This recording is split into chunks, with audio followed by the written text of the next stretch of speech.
पूरा देश जिन लोगों के खिलाफ आवाज उठाता है, आप उनकी पैरवी करते हैं। इधर हमारे अटॉर्नी जनरल होते हैं, पब्लिक प्रोसिक्यूटर होते हैं, इधर हम होते हैं, दोनों बराबर होते हैं। भारत सरकार हो चाहे उत्तर प्रदेश सरकार हो चाहे राज्यों की सरकार हो, इधर हम है इधर वो, दोनों बराबर हैं, कोई फर्क नहीं पड़ता। फांसी की सजा के शायद आप खिलाफ हैं। आपने कहा कि ये गरीबों की सरकारी हत्या है। किन अमीरों को सजा हुई फांसी? अपराध तो अमीरों ने भी किए। न्याय उस मकड़ी के जाले की तरह है। जड़ा मकड़ी का जाला बहुत पुराने खंडहर मकानों में बना होता है, उसमें धनबल उसको फाड़ता हुआ चला जाता है, जनबल फाड़ता हुआ चला जाता है, बाहुबल फाड़ता हुआ चला जाता है। मीडिया ट्रायल का कितना असर पड़ता है और कैसे असर? बहुत बड़ा असर पड़ता है। मीडिया ट्रायल का प्रेशर निश्चित तौर, हमारे माननीय न्यायाधीश का रोबोट तो नहीं है, सामाजिक जीवन भी है, टीवी भी देखते हैं, अखबार भी पढ़ते हैं, मैगजीन भी पढ़ते हैं। कहा राजीव गांधी जैसे देश के युवा प्रधानमंत्री के हत्यारों को जेल से बाहर राजनीतिक कारणों से। राजीव गांधी की विधवा सोनिया गांधी आज भी पल्लू बांध के कई बार आंखों में नम आंखों के साथ श्रद्धांजलि देती होंगी अपने पति की। क्या जलुआ हुआ करता था आपके क्लाइंट का जेल में? उनके लिए जेल में तालाब खुदते थे, तालाब में उनकी मनपसंद मछलियां रखी जाती थी, पाली जाती थी, डाली जाती थी, खिलाई जाती थी, पकाई जाती थी, बनाई जाती थी, बची फ्रिज में भी रखी जाती थी। अगले दिन के लिए फ्रिज भी प्रोवाइड किया जाता था, तालाब भी प्रोवाइड किया जाता था, बावर्ची भी प्रोवाइड किया जाता था। और जब वक्त बदलता है तो हार्ट अटैक भी हो जाता है। कंट्रोवर्सी बहुत हुई है मुख्तार अंसारी को लेकर, कहा जेल में जहर दिया गया। अब बातें हैं, बातों का क्या, लेकिन जो मेडिकल रिपोर्ट है तो मेडिकल रिपोर्ट हमें फिर माननी पड़ती है। अतीक मर्डर केस को आप कैसे देखते हैं? अपराधी ने हत्या की, ये लोगों को गले थोड़ा कम उतर पाया। आम आदमी पार्टी की जरूर बात करेंगे, फाउंडर मेंबर रहे हैं आशुतोष कुमार विश्वास, स्वाति मालीवाल, इन लोगों के साथ हुआ क्या? कहते ना, वक्त की चली हवा, वो रहे न वो और ये रहे न ये, हम रहे न हम। अमर सिंह जी से आपके अच्छे संबंध थे? बहुत अच्छे आज जो यादव परिवार है, मैं समझता हूँ उसमें अमर सिंह जी का बहुत बड़ा योगदान। अखिलेश जी की तो शादी नेताजी कहाँ मुलायम सिंह जी करना चाह रहे थे। अखिलेश जी इस मामले में अच्छे हैं। प्यार हुआ तो जिद पकड़ ली कि अब हम इस प्यार को निभाएंगे, ये नहीं कि बिन फेरे हम तेरे, जब तक तुम मेरे तब तक हम तेरे, जब तुम नहीं मेरे तो हम भी नहीं तेरे। मुलायम सिंह जी के लिए बड़े लॉयल थे। मुलायम सिंह जी की मीटिंग हो रही थी, किसी ने बोलते बोलते मुलायम सिंह जी के लिए गलत बोलने लगा। अमर सिंह जी उठे और उस व्यक्ति को पकड़ के खींच के धुन दिया, तड़ा तड़ तड़ा, मंच पे ही तड़ा तड़ा, और न देखा ताव, तड़ा तड़ तड़ा तड़। ब्रजभूषण शरण सिंह के बारे में देश के खिलाड़ियों ने बड़े आरोप लगाए। अरे पहलवान हो तुम तो, तुम्हें तो पहलवानी में तुमने तो विदेशों में उखाड़ उखाड़ के फेंक दिए ना बड़े बड़े पहलवानों को। तुम पे कोई चरित्र पे हमला कर दे, टच कर दे, बैड टच, गुड टच, सब बच्चे जानते हैं आजकल।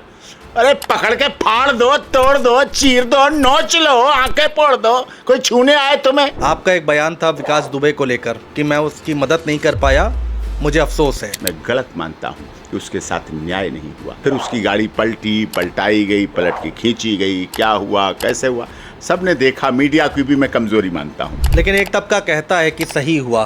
क्रिमिनल दोनों बातें हैं। जिनके मारे गए, 8 लोग मारे गए, पुलिस वाले मारे गए। जिसके पास जितना पैसा उतना ठाठ। क्या हर चीज मुमकिन है जेल के अंदर? पूरी तरह तो सत्य नहीं है, लेकिन अर्ध सत्य है। पहले क्या होता था मीडिया में, रात को खबरें छपती थी, सुबह बिकती थी अखबारों के माध्यम से।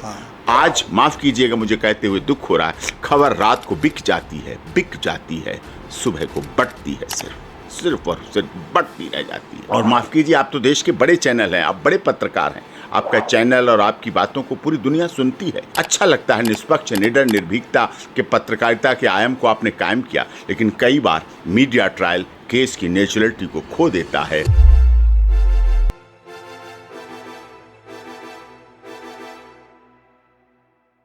नमस्कार दोस्तों, मैं हूं आपके साथ अनुज श्रीवास्तव। आज का पॉडकास्ट हमारा बेहद खास होने जा रहा है। कहते हैं कोर्ट में अगर किसी का कोई नहीं होता तो उनके लिए एपी सिंह साहब होते हैं। सुप्रीम कोर्ट के सीनियर लॉयर हैं और उनके केसेस पर अगर आप नजर डालेंगे तो देश की जो जाने माने केसेस हैं उसमें वो उन्होंने लड़ा है। कईयों में जीत हासिल हुई है, कईयों में असफलता हाथ लगी है, लेकिन बहुत सारे किस्से कहानियां हैं उत्तर प्रदेश से लेकर देश की राजनीति तक। आम आदमी पार्टी के फाउंडर मेंबर रहे हैं। इसके साथ ही साथ निर्भया केस हो, हाथरस का कांड हो, या फिर हाथरस भगदड़ की बात हो, बाबा राम रहीम की बात हो, ऐसे ना जाने कितने केसेस हैं जिसमें उन्होंने पैरवी की है। सर, बहुत स्वागत है आपका हमारे इस खास कार्यक्रम में। बहुत बहुत। एपी सिंह साहब, एक बात समझ में नहीं आती है कि पूरा देश जिन लोगों के खिलाफ आवाज उठाता है और आप उनकी पैरवी करते हैं, मैं जब पॉडकास्ट करने आ रहा था तो लोगों ने कहा कि ये सवाल ज़रूर सबसे पहले पूछेगा, और इसके पीछे की सोच और इसके पीछे का क्या स्ट्रैटेजी रहती है आपकी? नहीं, देखिए, मेरे पास तो, मैं अपना ऑफिस तो क्या, आपने देखा है यहाँ न्याय का एक मंदिर का मैं पुजारी समझता हूँ और न्याय का मंदिर मानता हूँ। तो जो भी आता है व्यक्ति यहाँ अपनी व्यथा, अपनी परेशानी, अपने दुख, अपने तकलीफ, अपनी कष्ट, अपनी ग्रीवेंसेस, अपनी पीड़ाओं को, अपने दर्द को, और मैं चाहता हूं उसका दर्द को दूर करूं और उसकी समस्याओं का निवारण करूं, क्योंकि यहां तक आते आते सर्वोच्च न्यायालय तक फाइलों के गट्ठर बन जाते हैं जी। हमारे जूनियर्स कहते हैं कि सर बहुत बल्कि केस है, मतलब कई वॉल्यूम है, 10-12 वॉल्यूम है, कई बैग में आए हैं, कई ट्रालियों में लुढ़क रहे हैं। मुझे क्या लगता है, उन्हें तो वो पेपर के बंडल लगते हैं, मुझे लगते हैं उसमें किसी न किसी महिला की हाथों की चूड़ियां बिकी होंगी, कानों के टॉप्स बिके होंगे, मंगलसूत्र तक बिके होंगे, किसी का बाग बिका होगा, किसी की दूध देती हुई भैंस जो अपने बच्चों को दूध पिलाता उसने मजबूरी में बेचनी पड़ी होगी, किसी ने गाड़ी बेची होगी, किसी ने खेत बेचा होगा, किसी पिता ने अपने उस केस के लिए अपने मनों को मारा होगा, दवाएं नहीं ली होंगी, किसी बेटी की शादी भी रुकी होगी कि उस केस में पैसे लगते हैं। ट्रायल कोर्ट से लेकर हाई कोर्ट तक, सुप्रीम कोर्ट तक आते आते व्यक्ति बिक चुका होता है, बिक जाता है। बिल्कुल। तो ऐसी भावना, ऐसी सोच, ऐसा भाव न्याय के लिए तो होना ही चाहिए। चिकित्सा और विधि, ये दो क्षेत्र ऐसे हैं जिन्हें लोग टीचर को भी भगवान कहते जी।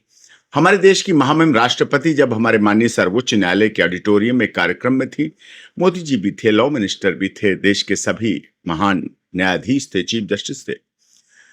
उन्होंने कहा कि मेरे उड़ीसा में 3 लोगों को भगवान मानते हैं, टीचर, डॉक्टर और लॉयर।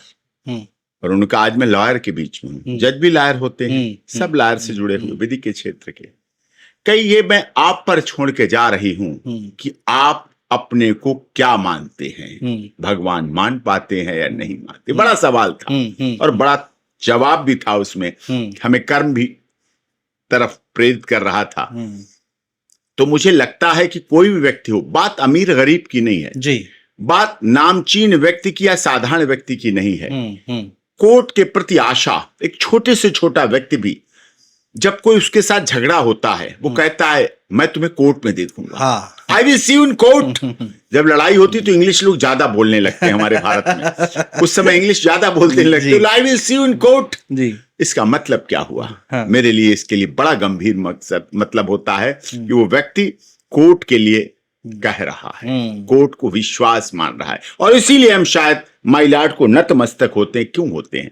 कि आप न्याय के देवता हैं और इसीलिए उनका स्थान ऊंचा रखा गया। इधर हमारे अटॉर्नी जनरल होते हैं, पब्लिक प्रोसिक्यूटर होते हैं, इधर हम होते हैं, दोनों बराबर होते हैं। भारत सरकार हो चाहे उत्तर प्रदेश सरकार हो चाहे राज्यों की सरकार हो, इधर हम है इधर वो, दोनों बराबर हैं, कोई फर्क नहीं पड़ता। लेकिन न्यायाधीश का स्थान जो ऊंचा होता है वो वहां से दोनों को बराबर देख सके, बराबर फैसला कर सके, न्याय कर सके, in the interest of justice पूरा हो सके, access to justice for all पूरा कर सके, ये भावना होनी चाहिए। हाँ, मैं बड़ी आम सा धारणा के बारे में बात कर रहा था कि जिनके लिए लोगों के प्रति मर्सी नहीं होती, बलात्कार का केस है, रेप का केस है, हत्या का केस है, उनके केसेस आपने लड़े हैं।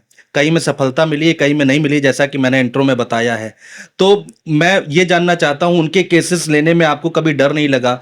भाई एक तरफ पूरा देश है, आपको कभी धमकियां नहीं मिली, आपको किसी तरह की परेशानी नहीं आई, कठिनाई नहीं आई? देखिए, धमकियां तो आम बात है। क्या लगता है आजकल कभी किसी को व्हाट्सएप कॉल कर लो, ये कॉल कर लो, वो कॉल कर लो, इधर से कॉल कर लो, अननोन नंबर से कॉल कर लो।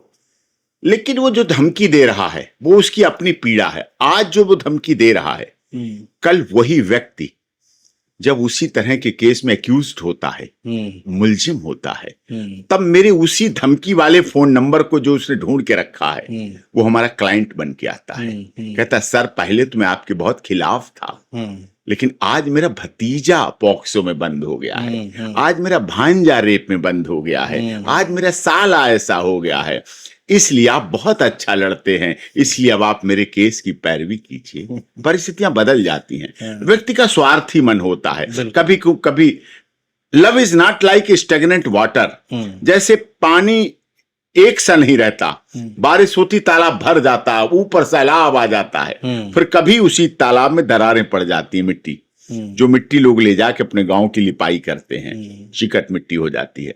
तो वो समय समय पर है, लेकिन धमकियों से मेरी माता ने मुझे सिखाया था, सामने पहाड़ हो, सिंह की दहाड़ हो, तुम कभी डरो नहीं, तुम कभी झुको नहीं। ये कविता बचपन की थी, लेकिन उसे मैंने अपने जीवन में अपना लिया। अगर डॉक्टर एपी सिंह इस सदी में जिंदा है, और जिंदा है दिख रहा है, तो जिंदा दिखेगा भी। लोग कहते हैं मेरा कोई दुश्मन नहीं है, मैंने कहा इसका मतलब आप उस समय नहीं बोले जब आपको बोलने की समाज को, देश को, राष्ट्र को, धर्म को जरूरत थी, तब आप नहीं बोले, तभी आपका कोई दुश्मन नहीं है। अगर आप समय पर बोलते, देश के लिए, राष्ट्र हित के लिए, राष्ट्र हित सर्वप्रथम, धर्म के लिए, समाज के लिए, जाति के लिए, क्षेत्र के लिए, भाषा के लिए, संप्रदाय के लिए, तो जरूर आपका कोई दुश्मन होता। वो बात अलग है कि भाषावाद हुआ, जातिवाद हुआ, क्षेत्रवाद हुआ, वो हमें दीमक की तरह खा रहा है, उससे हमें बचना है, उससे हमें बचना है। लेकिन राष्ट्र हित सर्वप्रथम था, है और रहेगा, ये हमारी भावना होनी चाहिए और इसके लिए काम करना चाहिए। एक बयान आपका आया कि फांसी की सजा के शायद आप खिलाफ हैं जी। आपने कहा कि ये गरीबों की सरकारी हत्या है। बिल्कुल। ऐसा क्यों सर? आप बताइए, आंकड़े दीजिए मुझे, किन अमीरों को सजा हुई फांसी? अपराध तो अमीरों ने भी किए, निठारी हुआ, 16 बच्चे मारे गए, कंकाल मिले, मांस मिला, फिर इन्वेस्टिगेशन में अधूरापन, चार्जशीट में कमियां, CFSL रिपोर्ट में कमी,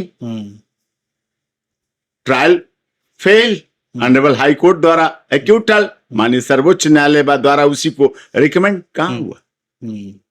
और भी तंदूर कांड हुआ, बिल्कुल, जलाई गई, वो भी बेटी थी हमारे देश की, ऐसा नहीं है, मारी गई, हत्याएं हुई। तो कई बार न्याय उस मकड़ी के जाले की तरह है। जड़ा मकड़ी का जाला बहुत पुराने खंडहर मकानों में बना होता है, उसमें धनबल उसको फाड़ता हुआ चला जाता है, जनबल फाड़ता हुआ चला जाता है, बाहुबल फाड़ता हुआ चला जाता है।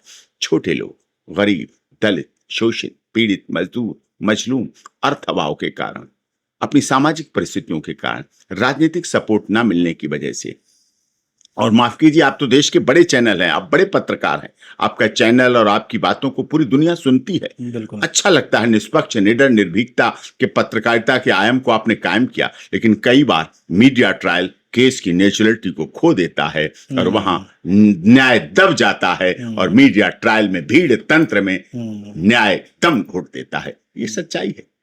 मैं इस सवाल को आगे पूछता, लेकिन आपने छेड़ दिया। मीडिया ट्रायल का कितना असर पड़ता है और कैसे असर पड़ता है? बहुत बड़ा असर पड़ता है। कई मेरे जीवन पे फिल्में बनी, आर्टिकल 370 इस पे बनी, और मैनू एक लड़की चाहिए, ये फिल्म का टाइटल तो अच्छा नहीं था, लेकिन अंदर की स्टोरी अच्छी है, और चीजें हैं बहुत उस पे बने, गुजारा भत्ता, इस तरह से गाने, और इस तरह से बहुत चीजें बनी। उनमें साफ तौर पे दर्शाया गया कि किस तरह से मीडिया ट्रायल इफेक्ट करता है। उसमें कोर्ट है, ऊपर इधर आंदोलन हो रहा, इधर आंदोलन हो रहा, उधर मीडिया लगी, इधर मीडिया लगी, फैसला कुछ होने को होता है, लेकिन 2 जज हैं, देखते हैं इधर आंदोलन उधर आंदोलन, फैसला बदल देते हैं। सच्चाई तो बड़ी बात है। प्रेशर, मीडिया ट्रायल का प्रेशर निश्चित तौर, इंसान तो है, हमारे माननीय न्यायाधीश का रोबोट तो नहीं है, रोबोट तो नहीं है ना, इंसान तो है, रोड से निकलते हैं, सामाजिक जीवन भी है, टीवी भी देखते हैं, अखबार भी पढ़ते हैं, मैगजीन भी पढ़ते हैं, आंदोलन को भी देखते हैं। लेकिन उस चाहे कोई जैसे निर्भया की बात करें, एक मीडिया ट्रायल केस हुआ, एक के बदले 5-6 लोगों को मारने की बात की गई, एक को जेल में मार दिया गया, एक जुवेनाइल था, उसे छोड़ना मजबूरी थी, छोड़ना नहीं चाहते थे, चलो हमने छुड़ा लिया, कैसे भी एक तो बचा। लेकिन और लोग, एक के बदले 5 और 6 की हत्या, क्या कहेंगे इसे? कहां 16 के बदले परी, कहा राजीव गांधी जैसे देश के युवा प्रधानमंत्री के हत्यारों को जेल से बाहर राजनीतिक कारणों से, तमिल राजनीति, साउथ की राजनीति की वजह से घूम रहे हैं बाहर। राजीव गांधी की, स्वर्गीय राजीव गांधी की विधवा सोनिया गांधी आज भी पल्लू बांध के कई बार आंखों में नम आंखों के साथ श्रद्धांजलि देती होंगी अपने पति की, ऐसा नहीं है, लेकिन वो राजनीतिक कारणों से रिहा हो, सच्चाई है सामने। और एक तरफ दारा सिंह क्योंझर जेल में उड़ीसा में अभी कल परसों केस था, लड़ रहा हूं मैं। 25 साल से अधिक, मतलब 26 साल होने जा रहे हैं, लगातार जेल में है। उधर से दूसरा मीडिया ट्रायल, इधर से उसका, उस पर कोई राजनीतिक विरासतदार नहीं है। आरएसएस का कार्यकर्ता रहा, बजरंग दल का कार्यकर्ता रहा, पदाधिकारी रहा, अविवाहित है, लेकिन 26 साल लगभग होने जा रहे हैं, रिहा नहीं हुआ। जबकि माननीय सर्वोच्च न्यायालय कहती है सजा काट चुके उनको रिहा किया जाना चाहिए। और सजा का भी हमारे यहाँ तरीका लोगों को नहीं पता है कि 14 साल क्यों होती है, 14 साल में क्यों छोड़ देते हैं। हमारे प्रभु श्री राम जी को भी जो एक राजनीतिक रूप से या पारिवारिक रूप से दंड दिया गया था, कई ने बदले की भावना से किया कि था, वो भी 14 साल था। 14 साल में उन्हें भी वापस बुला लिया गया और पूरे दीपावली मनाई गई उनके आने पर, सब कुछ हुआ।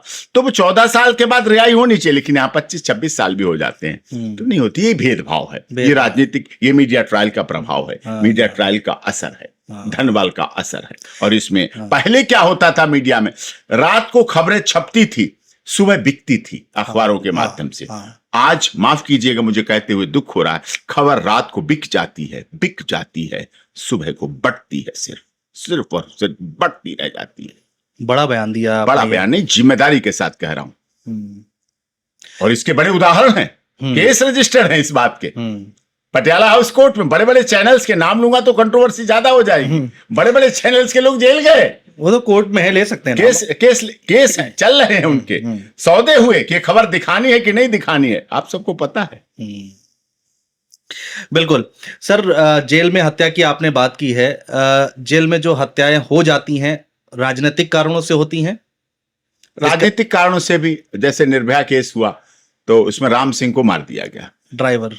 एक दिन पहले शीला जी वहां गई, कंट्रोवर्सी पैदा हो गई। हाँ, ग्राउंड है। हाँ, क्या हुआ क्या नहीं मैं इसको नहीं स्पष्टता पूर्वक कर सकता हूं। एसडीएम साहब की जांच हुई, हम उसे मानते हैं, हम कोई वो नहीं कह रहे, लेकिन आज वो केस खत्म हो चुका है, निबट चुका है। हाँ, तो मैं कह रहा हूं उसके अगले दिन घटना होना, उसकी वजह से और केसों पे प्रभाव पड़ने लगा, लोगों पे जो मुलजिम बरी होने वाले थे, बेल वो सब प्रभावित हो गए, तो उनका तो सुरक्षा कहां रही, सुरक्षित तो नहीं रहा। हम सीसीटीवी की मांग करते रहे, नहीं दी, बाद में दी, मारने के बाद।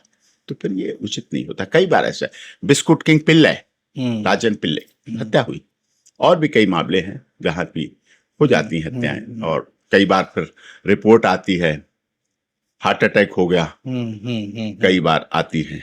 जेल में कई बार तो सत्ता के साथ परिवर्तन कैसा होता है, कई बार तो हमारे ही क्लाइंट, उनके लिए जेल में तालाब खुदते थे, तालाब में उनकी मनपसंद मछलियां रखी जाती थी, पाली जाती थी, डाली जाती थी, खिलाई जाती थी, पकाई जाती थी, बनाई जाती थी, बची हुई फ्रिज में भी रखी जाती थी, अगले दिन के लिए फ्रिज भी प्रोवाइड किया जाता था, तालाब भी प्रोवाइड किया जाता था, बावर्ची भी प्रोवाइड किया जाता था। और जब वक्त बदलता है तो हार्ट अटैक भी हो जाता है।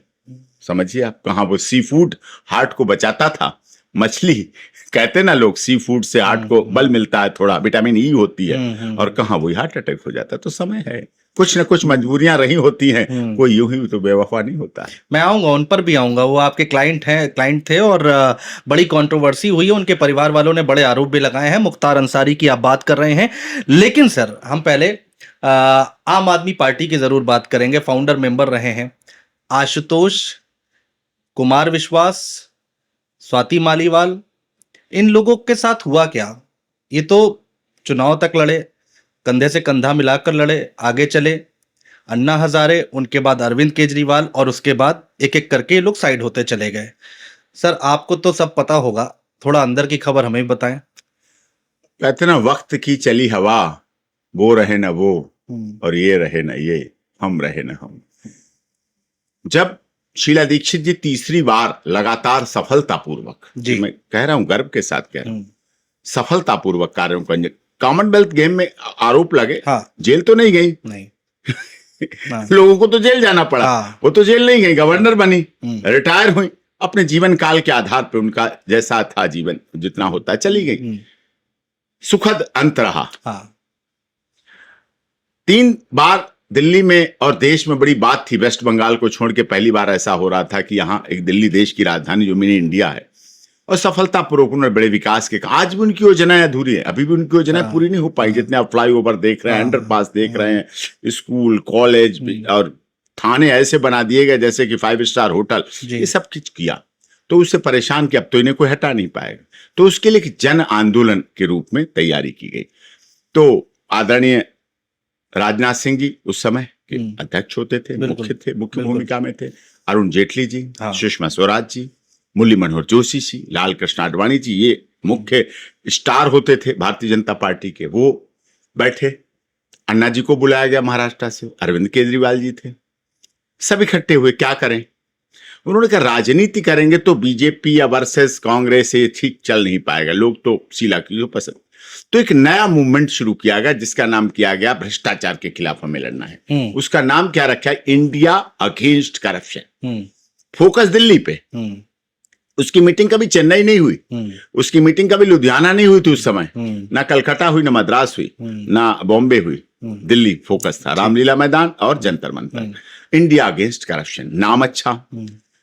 कुछ लोग हमारे जैसे भी और जैसे लोग ऐसे बहुत से, उन्हें दीवाना भी कह सकते हैं, देश के लिए समर्पित भी कर सकते हैं, और आज लोग कुछ पागल भी कह सकते हैं। तो कुछ भी हो वो अलग बात है, लेकिन सब लोग मिले उसमें कि इंडिया में भ्रष्टाचार तो था जी, चाहे कोला घोटाला हो, चाहे कॉमनवेल्थ गेम हो, चाहे 2G स्कैम हो, 0.0000 आंकड़े छपते थे, इतना भ्रष्टाचार, इतना भ्रष्टाचार।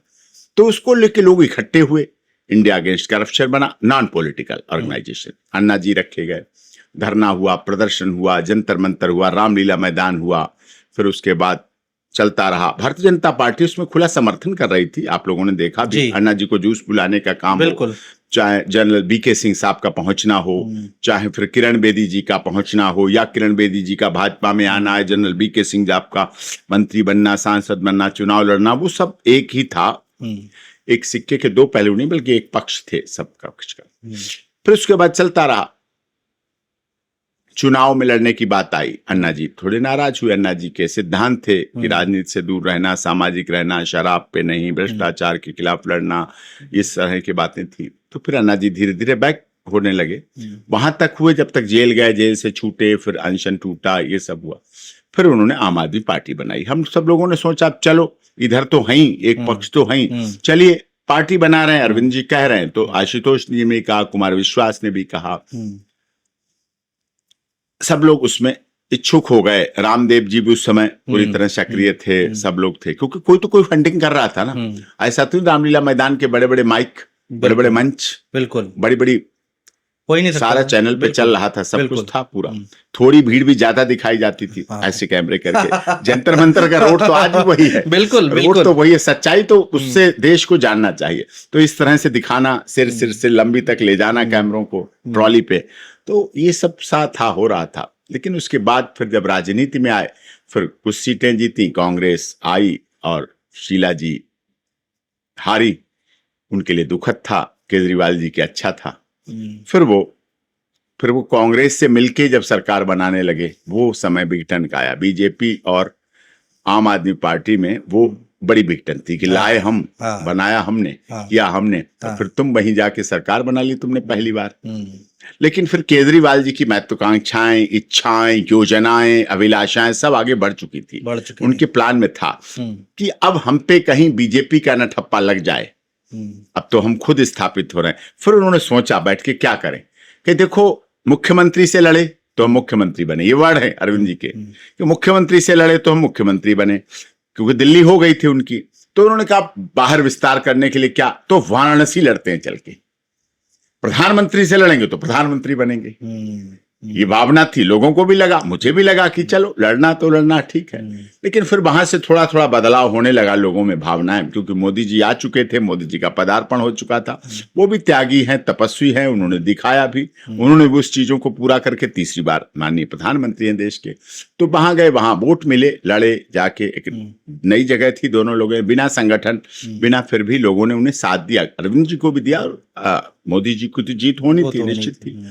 तो वाराणसी ने, माँ गंगा ने जब पुकारा, तो जिसको माँ गंगा ने पुकारा, गंगा तो माँ उसी को आशीर्वाद देंगी, जो आया है उसको तो नहीं देंगी। तो उसके बाद फिर राजनीति चलती रही, फिर जो कुछ सामने आपके है, फिर धीरे धीरे सबकी, कुमार विश्वास को भी हटाया गया, आशुतोष जी को पहला चुनाव लड़ाया था, लड़ा, दिल्ली से चांदनी चौक से लड़ा। हमारा 370 जो दीपाली है पीतमपुरा में हमारी कोठी, वो वहीं उन्हीं के क्षेत्र में थे, तो आते सब किया, चुनाव प्रचार किया। कुमार विश्वास अमेठी से लड़ने गए थे, वहां से वो लड़ा, सबने लड़ा, लेकिन धीरे धीरे विचारधाराएं बदलती चली गई। और फिर लास्ट तो हो ही गया सब कुछ, चाहे आशुतोष जी रहे हों चाहे और रहे हों। खुद हटे या हटाया गया इनको?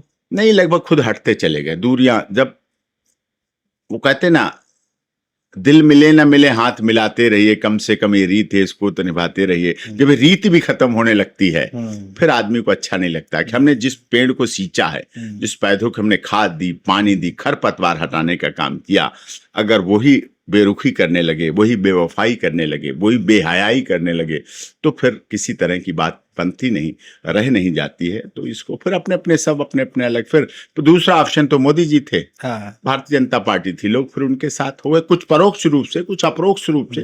केवल मोदी जी एक मिशन है देश के, केवल एक भाजपा नहीं है, भाजपा अलग चीज, मोदी जी के लोग एक मिशन की तरह लगे, जिसमें सभी जाति धर्म क्षेत्र संप्रदाय के लोग लगे, और उनके लिए सफलता कि उन्होंने देश के लिए किया जो चीजें, समस्याएं थी, जो उनके एजेंडे थे।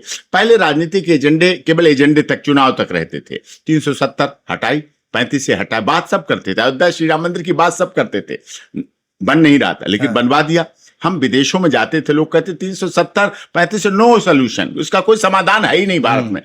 एक प्रधानमंत्री आया, एक हमारा पहली बार गृह मंत्री आया, उसने पहले दिन सदन में आके 370 और 35 को उखाड़ के पाल के फेंक दिया और कहा जहां हुए कश्मीर, जहां हुए बलिदान मुखर्जी, वो कश्मीर हमारा है, और जो कश्मीर हमारा है वो सारा का सारा है। और आज पाक ऑक्युपाइड कश्मीर को भी हम अपनी बात करने के लिए आगे बढ़ रहे हैं। बिल्कुल सर। अब आते हैं हम उत्तर प्रदेश में। उत्तर प्रदेश में जिनकी आप बात कर रहे थे, क्या जलवा हुआ करता था आपके क्लाइंट का जेल में? हाँ, जलवा बहुत तगड़ा जलवा था, सबको पता है, सब कुछ उपलब्ध होता था, एक महल के रूप में परिवर्तित हो जाती थी जेल।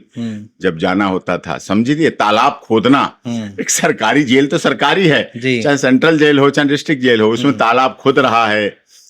प्राकृतिक रूप से मछलियां जो पसंद की वो रखी जा रही हैं, मछलियों का पोषण हो रहा है, मछलियां मेंटेन हो रही हैं, फ्रिज रखे जा रहे हैं, बावर्ची रखे जा रहे हैं, बनाया जा रहा है, खिलाया जा रहा है। खैर, खाना पीने में कोई ऐसा अपराध भी नहीं है, अगर किसी की क्षमता है मैनेज करने की, तो खाने पीने में तो क्या बात, खाया पिया, कोई अकेले तो खाता नहीं है, और भी खाते हैं इर्द गिर्द। वो केक कटेगा तो सब में बटेगा, तो बढ़ता होगा, जरूर अच्छा लगता होगा सबको। कंट्रोवर्सी बहुत हुई है मुख्तार अंसारी को लेकर, कहा जेल में जहर दिया गया। देखिए, अब बातें हैं, बातों का क्या, लेकिन जो मेडिकल रिपोर्ट है तो मेडिकल रिपोर्ट हमें फिर माननी पड़ती है। हार्ट अटैक हुआ या जहर दिया गया, अब मेडिकल रिपोर्ट में नहीं है तो हो भी जाता है, ये कोई बड़ी बात नहीं है। मैं इसको कहूं दृढ़ता पूर्वक कि नहीं, जहर ही दिया गया है, क्योंकि जो लोग घरों में हैं, आपने देखा पिछले दिनों मौतों का सिलसिला ऐसा हुआ, जवान मौतें हो रही हैं। जो डांस कर रहा है फ्लोर पे वो मर गया, जो गाड़ी चला रहा है वो मर गया, जो खड़ा है वो मर गया। ऐसी चीजें हुई, कई मौतें लोगों की हुई, कोरोना काल की वजह से कह दीजिए या कुछ भी कह लीजिए, ये चीजें हैं, लेकिन उसका कारण रहा। उनके भाई कह रहे हैं कि हम एक खबर और है सर, अगर आप उसकी पुष्टि करें तो वो बताया जा रहा है कि बॉडी में किसी तरह का कोई केमिकल है, अगर जब पावर में आएंगे या समय अनुकूल होगा तो एक बार फिर से पोस्टमार्टम कराया जाएगा। ऐसी भी कोई बात है क्या? नहीं, अब तो उनका सुपुर्दे खाक हो चुका है। अब देखिए, इस काम के लिए ऊपर वाला भी तो है ना, ईश्वर, अल्लाह, गॉड, खुदा। जब उसने अपनी गोद में ले लिया, आत्माओं का मिलन हो गया, सुपुर्दे खाक कह लीजिए, अंतिम संस्कार कह लीजिए, मुखाग्नि दे लीजिए, गंगा में समर्पण कर दीजिए, तो प्रकृति के साथ व्यक्ति चला गया। अब कोई सरकार में आए, सत्ता में आए, उनके शव को निकाला जाए और उसके बाद फिर से छल बिछत, नहीं, वो मैं बिल्कुल पसंद नहीं करता। अब जो हुआ हुआ, जब तक जलवा था। सदा तो एक सा नहीं रहता है ना, हर समय तो एक सा नहीं रहता, सबका समय तो बदलता है, समय परिवर्तन है, समय चक्र चलता रहता है। जब महाभारत में भी समय बदला, रामायण में भी समय बदला, कहाँ राजा दशरथ अपने पुत्र राम को राजपाट देने जा रहे थे और कहाँ समय ने पलटा मारा, कैकेयी ने क्या मांगा और वो 14 वर्ष के लिए वनवास चले गए, जिससे राजा जनक ने अपनी बेटी को अयोध्या राजमहल के लिए भेजा था। वो जंगल जंगल घूमती रही, किडनैपिंग हुई, अपहरण हुआ, चारित्रिक दोष लगाए गए, सब कुछ हुआ। तो वक्त था, वक्त बदलता था, लेकिन उसके लाभ भी हैं। एक समय जो ग्राह दूसरे समय त्याज्य होता है। होली के दिन अगर इस जैकेट और इस कपड़े पे रंग ना पड़े तो लोग कहें क्या बात सिंह साहब, तबीयत ठीक है, स्वास्थ्य ठीक है, घर में सब ठीक है, मतलब रंग क्यों नहीं पड़ा। और दिवाली के दिन यही रंग डाल दें तो क्या बात सिंह साहब, कपड़े नहीं बदले, चेंज नहीं किए, रंग रंग है, त्योहार त्योहार है, लेकिन वक्त समय है, बदलता रहता है, इसलिए ऐसा हो जाता है। कोई ऐसी बड़ी बात नहीं है, समय समय के अनुसार सबका चलता रहता है, एक समय जो बदल जाता है। अतीक मर्डर केस को आप कैसे देखते हैं?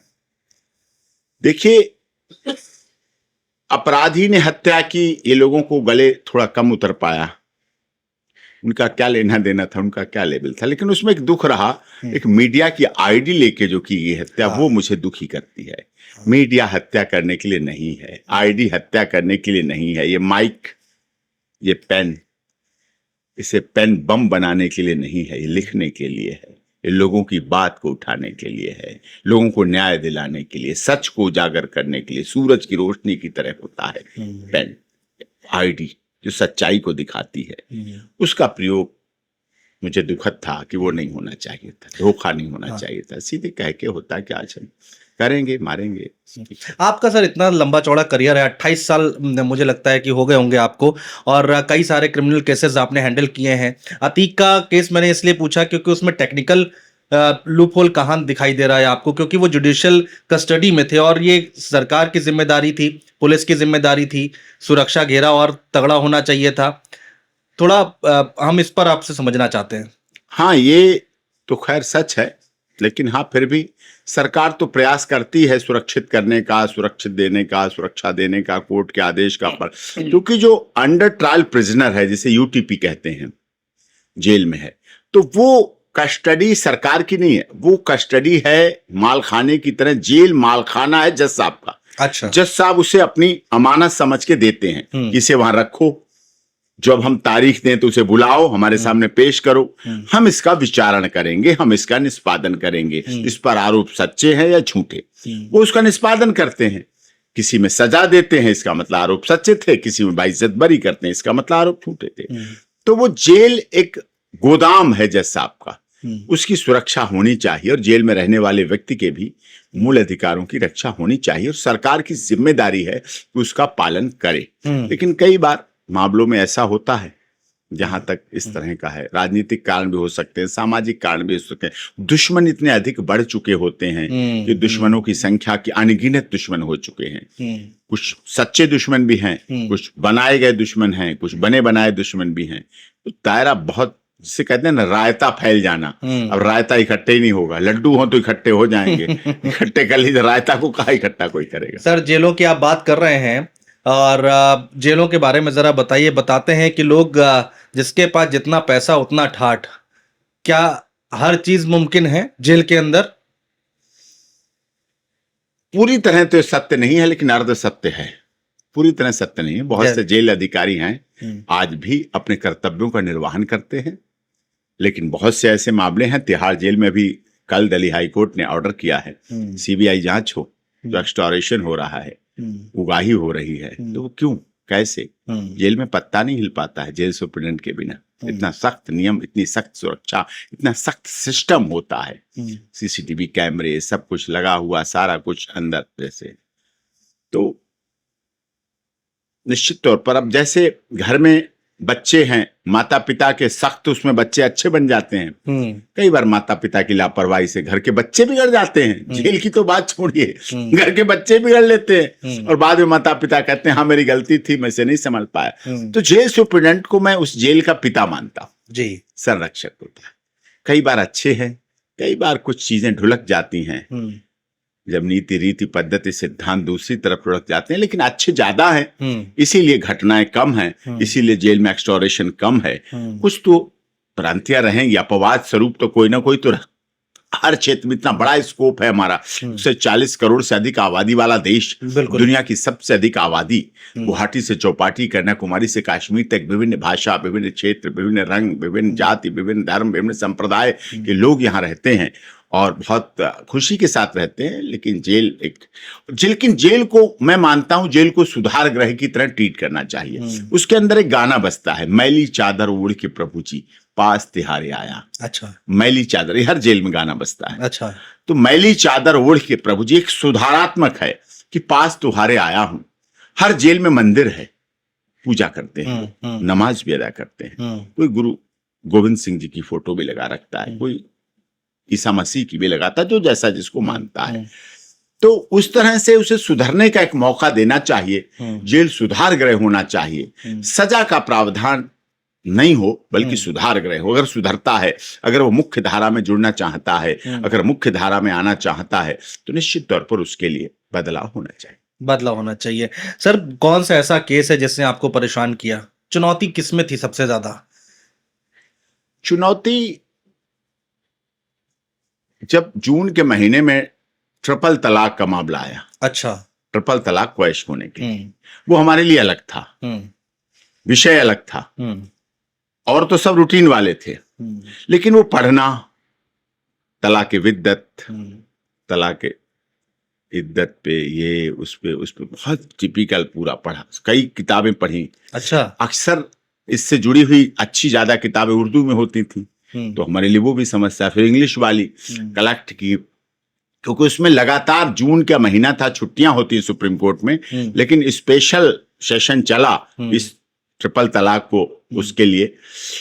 और देश के प्रधानमंत्री जी ने उस दर्द को शायद समझा, जो आज तक लोग नहीं समझ पाए थे, कि जो हमारी बहन बेटियां इस्लाम को मानने वाली हैं, तो हमारे देश की, बिल्कुल, जब उनका सजाया घर, उनका बेहतरीन घर, बेडरूम, हर महिला सजाती है अपने स्तर से, पर्दे, किचन, ड्राइंग रूम, बेडरूम सब सजाती है।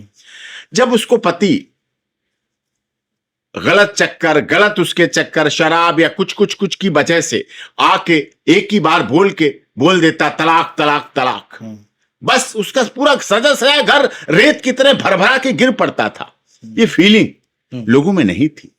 और वो महिला, क्योंकि इस्लाम बहुत, मैं महान धर्म समझता हूं इस मामले में, क्योंकि उसमें शरीयत तो है, लेकिन पारिवारिक नियम बहुत अच्छे हैं, सभ्यता संस्कृति के बहुत अच्छे हैं।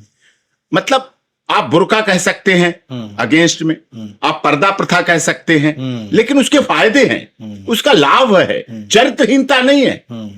आज पीछे भी एक चैनल पर डिबेट हो रही थी, उन्होंने 260 घटनाएं बताई, जिसमें 100 से अधिक पति मारे गए, 100 से अधिक पत्नियां मारी गई जी। मुझे लिस्ट दी उन्होंने, मैं देख के बड़ा खुश हुआ। मैंने कहा चलो गनीमत है, इसमें कोई लड़की मारने वाली इस्लाम को मानने वाली नहीं है, और कोई लड़का मरने वाला इस्लाम को मानने वाला नहीं है। देश तो सबका है, सभी का खून शामिल यहाँ की मिट्टी में, किसी के बाप का हिंदुस्तान तो नहीं है। लेकिन इसका मतलब क्या हुआ? वो आज भी पति को, शौहर को, शरीके हयात को, हस्बैंड को आज भी इज्जत देती हैं। अगर खुदा के बाद दूसरा इज्जत का दिया गया है, उनके ऊपर समझाया गया, उन्हें परिवार के माता पिता ने बताया गया, तो उसको मान रही हैं घरों में। और हम लोगों ने उन ऐसे परिवारों के लिए ट्रिपल तलाक को ऐश करके अच्छा काम किया कि उनके घर बचे रहे, उनकी इज्जत बची रहे। एक गर्भवती महिला जिसका 7वां 8वां चल रहा हो महीना पेट में, और उसे पति निकाल के बाहर कर दे, सड़क पे आ जाए, बेशक उसके माँ बाप भाई बड़े असरदार रहे हों, पैसे वाले रहे हों, लेकिन वो बंधे हुए हैं सभ्यता से, वो संस्कृति से। वो नहीं कोर्ट कचहरी और इस तरह से कर सकते थे, वो अपनी बहन को चुपचाप बुला लेते थे, सोचते थे किसी तरह रिकॉन्सिलेशन हो जाए, समझौता। कई बार हो जाते, कई बार नहीं होते, अडिग हो जाते। तो कानून एक ऐसा बना जो हमारे देश की इस्लाम को मानने वाली बहन बेटियों को आज सम्मान के साथ, आज वो गर्व से कहती हैं, खबरदार जो ऐसा बोला, घर मेरा है। डोमेस्टिक वायलेशन एक्ट उन पर भी लागू होता है, मेंटेनेंस उन पर भी लागू होता है, और डाइवोर्स भी ऐसे नहीं ले सकते हो आपने उठाया और फेंक दिया उस महिला को। तो उसके सपनों के लिए जो हमने लड़ाई लड़ी और उसमें हमारी जीत हुई, वो हमें वास्तव में उन करोड़ों हमारे देश की बहन बेटियां जो महिलाएं हैं जो अपने देश में, और उन्होंने सम्मान उसको बना के रखा। ऐसा नहीं है कि वो ट्रिपल तलाक का क्वैश होने के बाद वो उच्च श्रृंखल हो गई हो, नहीं हुई। उन्होंने आज भी अपनी गरिमा को बना के रखा। और आज भी केसेस देख लीजिए, फैमिली कोर्ट के आंकड़े, मैं आंकड़े की बात कर रहा हूं, आंकड़े निकाल के देख लीजिए, देश में फैमिली कोर्ट धड़ाधड़ खुल रही हैं, लेकिन अब भी इस्लाम को मानने वाली महिलाएं ठीक है, अच्छी हैं, बनिस्बत तुलना करें। अब मोबाइल फोन और सोशल मीडिया का मिसयूज तो हर घर में पहुंचा है। इस्लाम में कभी टीवी नहीं दिया जाता था दहेज में, क्या कारण था? क्या उनके पास पैसा नहीं? BMW दे दी, दूसरी मर्सिडीज भी गाड़ी दे दी, पूरा घर सजा के दे दिया, टीवी नहीं दिया उसमें। टीवी नहीं दिया क्यों? क्योंकि वो पाश्चात्य, समझिए आप उसका कंसेप्ट समझिए। जो आज प्रेमानंद जी चिल्ला रहे हैं, डॉक्टर AP सिंह चिल्ला रहे हैं, और सभी मौलाना मौलवी चिल्ला रहे हैं कि पाश्चात्य सभ्यता में खोखला कर रही है, पाश्चात्य सभ्यता हमारे नग्नता ला रही है, उसको हमारे उस परिवारों ने भी टीवी में देखा था कि मैं तो चला जाऊंगा, दहेज दे देंगे मायके वाले, विदा करके चले जाएंगे, पति भी काम पे चला जाएगा, ससुर भी काम पे चला जाएगा, लेकिन वो टीवी उस हमारी बेटी या जो बहू बन चुकी है उसको खोखला करेगा। तो ये था कारण है। सब जगह टीवी, ऐसा नहीं है कोई, अगर कोई घर ऐसे बचा हुआ है तो मैं समझता हूं आज भी वहां शायद जन्नत का माहौल दिखता होगा, परिवार में एकता भी दिखती होगी, सभ्यता भी दिखती होगी, संस्कृति भी दिखती होगी, महिला पुरुष के प्रति उत्पीड़न भी नहीं दिख रहा होगा, और आज भी बच्चे वहां खुशहाल होंगे। चरित्रहीनता की आप बात कर रहे हैं, चरित्रहीनता को लेकर आपने निर्भया केस के दौरान भी बयान दिया था और बड़ी कंट्रोवर्सी हो गई थी, आपका बड़ा विरोध हुआ था। आपने कह दिया था कि शायद अगर मैं गलत नहीं हूं तो कि अगर मेरे परिवार का या सगा कोई होता तो मैं आग लगा देता। नहीं, मेरे शब्द मैं बताता हूं, मैं आज भी उस पर कायम हूं, ऐसा नहीं, इसलिए मैं फिर से रिपीट कर देता हूं। सवाल पूछा गया, वर्ल्ड की मीडिया थी, BBC, wall street, Singapore times, वो सब निर्भया केस चल रहा था, दुनिया के 10 बड़े केसों में से नंबर 1 पे था, तो होना भी चाहिए। बिल्कुल। तो वो सवाल पूछा कि यदि आपकी बहन बेटी प्री मैरिटल रिलेशन बनाए तो आप क्या करेंगे? तो भाई डॉक्टर AP सिंह ऐसे राजपूती राजशाही परिवार से तो है नहीं कि जो एप्लीकेशन लिखने बैठ जाएगा कि ऐसा हो गया वैसा हो गया। तो मैंने कहा मैं तो फिर अपनी ऐसी बहन बेटी जो प्री मैरिटल रिलेशन बनाए, हमारे प्री मैरिटल रिलेशन का ना तब था, ना आज, ना कभी भविष्य में होगा, नजर न लगे। प्री मैरिटल रिलेशन का हमारे यहाँ कोई, प्रेमानंद जी तो आज कह रहे हैं, लेकिन हम तो ये बात बहुत पहले कह चुके कि प्री मैरिटल रिलेशन का कोई, हम शादी करेंगे।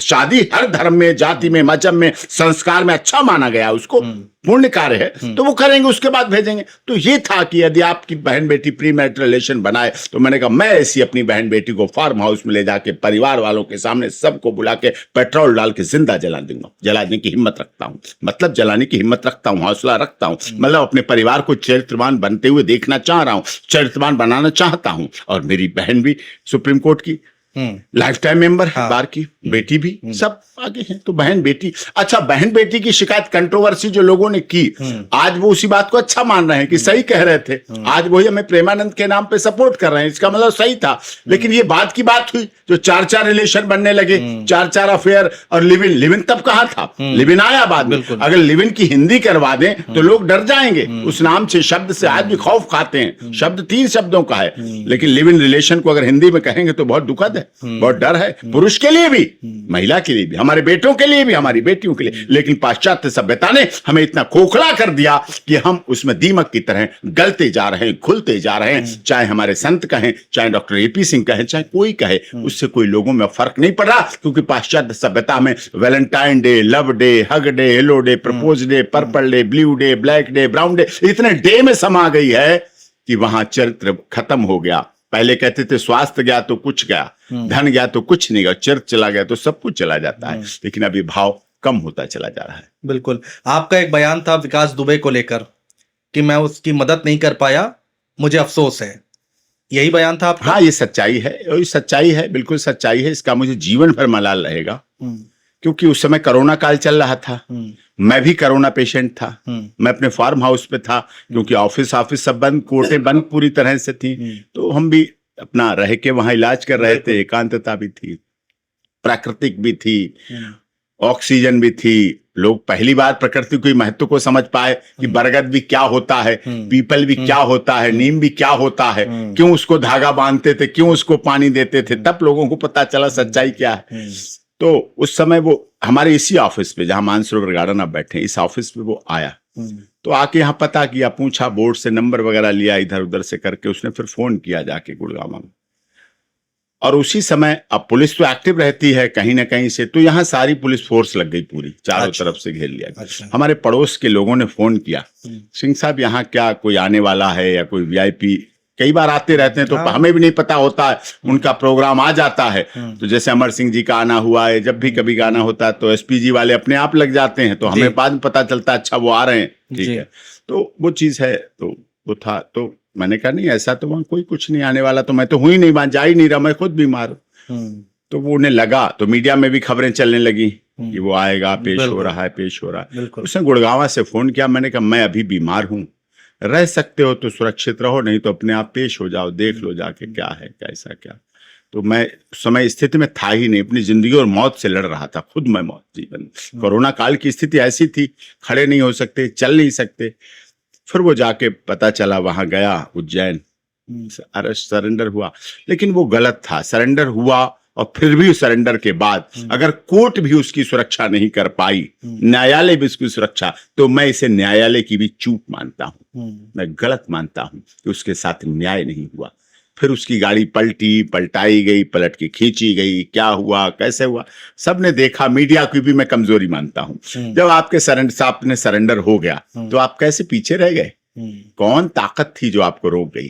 किस ताकत की वजह से आप रुक गए? आपको साथ देना चाहिए था उसका, जब वो आपके लिए साथ चल रहा था। आपको उसको जीवित, केवल जीवित, आप फांसी दीजिए उसे, I have no objection, trial करिए, फांसी। मैंने निर्भया केस में जो भी हुआ, मैंने उसे ये नहीं कहा बहुत बिल्कुल गलत, मैंने कहा हाँ ठीक है, ट्रायल गलत हो सकता है, इन्वेस्टिगेशन गलत हो सकती है, मीडिया ट्रायल हो सकता है, लेकिन किसी को वैसे ही वो करना वो थोड़ा सा गलत है। लेकिन एक तबका कहता है कि सही हुआ, क्रिमिनल था। दोनों बातें हैं, जिनके मारे गए 8-8 लोग मारे गए, पुलिस वाले मारे गए, पुलिस वाले परिवार अनाथ हो गए, विधवा हो गई, उनकी पत्नी बच्चे अनाथ घूम रहे हैं, उनका दोष क्या था? क्या पुलिस की ड्यूटी करना, पुलिस की नौकरी करना दोष है?